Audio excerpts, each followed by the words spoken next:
Raj TV நேயர்கள் அனைவருக்கும் வணக்கம் அண்ட் வெல்கம் டு நடிகர் திலகம் சாவித்ரி. நம்ம நிகழ்ச்சியில் சாவித்ரி அவர்களுடைய திரை பயணத்தை பற்றின பல சுவாரஸ்யமான விஷயங்கள்லாம் பார்த்துட்ருக்கோம். இன்னைக்கு நிகழ்ச்சியிலையும் உங்களுக்காகவே இன்னும் பல அற்புதமான விஷயங்கள்லாம் காத்துட்ருக்கு. வாங்க நம்ம நிகழ்ச்சிக்குள்ளே போகலாம்.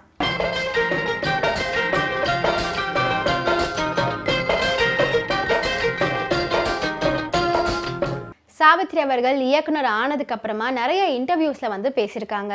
அந்த வகையில் இன்டர்வியூவில் கேட்கப்பட்ட சில கேள்விகள் என்ன அப்படின்னு பார்த்தீங்கன்னா, நீங்கள் இயக்கியதில் உங்களுக்கு பெயர் வாங்கி தந்த படம் என்ன அப்படின்னு கேட்டிருக்காங்க. அதுக்கு சாவித்ரி மாத்ரு தேவதா, சிரஞ்சீவி முதலின படங்கள் அப்படின்னு சொல்லியிருக்காங்க. மாத்ரு தேவதா NT ராமாராவ், சந்திரகலா நடித்து பிரமாதமாக ஓடியது. சிரஞ்சீவி நான் எதிர்பார்த்த அளவுக்கு வெற்றியை பெறவில்லை, டைரக்டர் என்ற முறையில் எனக்கு நல்ல பெயரை வாங்கி கொடுத்துச்சு அப்படின்னு சாவித்ரி அவர்கள் சொல்லியிருக்காங்க. இயக்கத்தில் உங்களுக்கு என்று தனி பாணி இருக்கிறதா அப்படின்னு பத்திரிகையாளர் கேட்டிருக்காங்க. அதற்கு சாவித்ரி, கதாபாத்திரத்திற்கு ஏற்ற நடிகைகளை தேர்வு செய்வதில் நான் அதிகம் கவனம் செலுத்துவேன். அதில் அடுத்தவர் குறுக்கிட அனுமதிக்கவே மாட்டேன். பிராப்தம் திரைப்படத்தில் சந்திரகலாவை தேர்வு செய்தேன். முதல்ல அதற்கு எதிர்ப்பு இருந்துச்சு. சந்திரகலாவின் நடிப்பை பார்த்து அனைவரும் இப்போது திருப்தியாக இருக்காங்க அப்படின்னு சாவித்ரி அவர்கள் பதில் சொல்லியிருக்காங்க. பட இயக்கம் என்பது சிரமமான காரியம். கண்ணும் கருத்துமாக செயல்பட வேண்டிய ரொம்ப பொறுப்பான விஷயம் அது. புது புது கடமைகள் என்னை சூழ்ந்து வந்ததை நான் மனமாற உணர்ந்தேன் அப்படின்னு சொல்லியிருக்காங்க. திரைக்கதையில் வரும் எல்லா கதாபாத்திரங்களையும் முதல்ல புரிந்து கொள்ள வேண்டும். கேரக்டர்களை அனலைஸ் செய்யும் போது என்னுடைய நடிப்பு திறனும் விருத்தியாகிறது.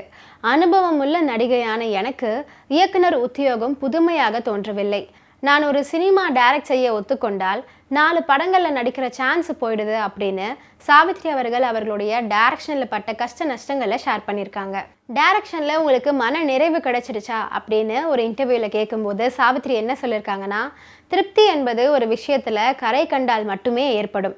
நடிப்பிலும் சரி, இயக்கத்திலும் சரி, நான் செய்ய வேண்டியது இன்னும் நிறைய இருக்குது அப்படின்னு சாவித்ரி அவர்கள் சொல்லியிருக்காங்க.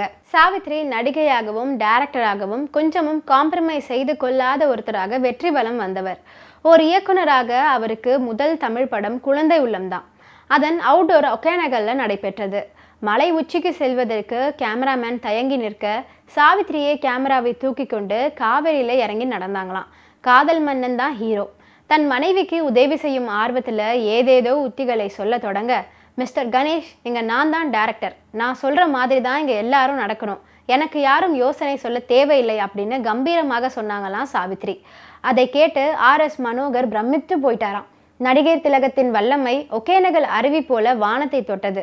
காதல் மன்னன் ஜெமினி கணேசன் டைரக்டரின் உத்தரவிற்கு பின்னர் கப்சிப் அப்படின்னு ஆயிட்டாராம்.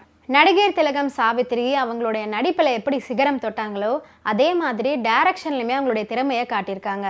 அவங்களுடைய இயக்கத்தில் வெளிவந்த திரைப்படங்கள் வசூல் ரீதியாக பெரிய வெற்றி அடையலை அப்படின்னாலும் அந்த டைரக்ஷன் மூலமாக தன்னுடைய திறமையை நிரூபிச்சிருக்காங்க சாவித்ரி அவர்கள்.